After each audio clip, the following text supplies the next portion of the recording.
Brought to you by Penguin.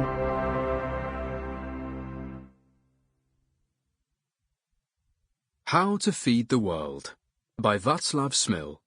Read by Jameson. Introduction. Catastrophism has a long historical pedigree, and worries about feeding the world have been with us ever since Thomas Robert Malthus published his Essay on the Principle of Population in 1798, with its warning that the power of population is indefinitely greater than the power in the earth to produce subsistence for man. Thus was born the idea that the human population grows more rapidly than the food supply, until checks on that growth, famine, war, or disease, reduce the population, and therefore, over time, the population remains stagnant. But it is telling of the extent of half-remembered truths in the history and science of food production that on a closer look, even Malthus was not a Malthusian after all. The second, 1803 edition, reveals him to be more optimistic. Though our future prospects may not be so bright as we could wish, yet they are far from being entirely disheartening, and by no means preclude that gradual and progressive improvement in human satiety. Sadly, facts are of little concern to those who sell agendas. As the global population continues to grow, and as environmental worries increase, concerns about feeding the world remain, and some of them are rather dire. For example, in The Guardian in May 2022, British writer and political activist George Monbiot claimed that the global food system is beginning to look like the global financial system in the run-up to 2008. While financial collapse would have been devastating to human welfare, food system collapse doesn't bear thinking about. Yet the evidence that something is going badly wrong has been escalating rapidly. This is just one example in a sea of dubious claims and outright misinformation.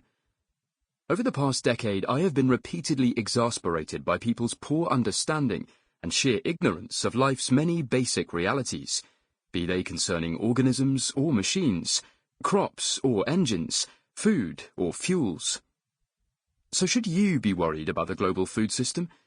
Do you live in a place that will be blighted by famine in the coming decades? Is society going to collapse? The short answer is probably not. A fuller answer, which draws on the history of food production and the latest scientific understanding, explaining some key biophysical factors like photosynthetic efficiency and nutrient needs, is longer, about the length of this book. If you are looking for a text about stunningly disruptive innovations that will soon revolutionize the food system, this is not that book. This is the opposite. It argues for the power of incremental changes, the sorts of things often ignored by the media and writers of popular non-fiction, who instead focus on the unrealistic. Moreover, I do not understand the need for hyperbolic and incorrect statements when the actual numbers are newsworthy and attention-grabbing enough.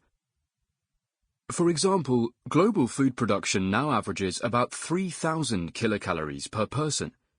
Daily global food waste is about 1,000 kilocalories per person, and yet there is no urgency about changing that.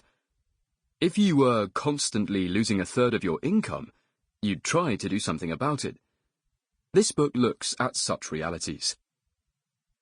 Why have we domesticated such a small number of plants and animals to produce food? If our ancient ancestors had today's evidence at hand, would they choose differently? What do the best available studies say about the latest diet fads, from keto to avoiding ultra-processed foods?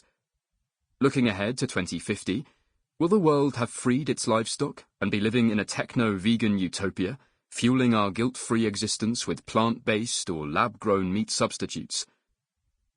I am a proponent of reducing our meat intake. A third of global cereal production and 2/3 of the US grain harvest is fed to animals. But if doing so means eating more fruits and nuts, for example, then it may not be any better for the environment. What about organic farming? Is that the panacea? In previous centuries, where the available technology meant that all farming was organic, commonly 80% of people worked in farming, doing unglam. Sample complete. Ready to continue?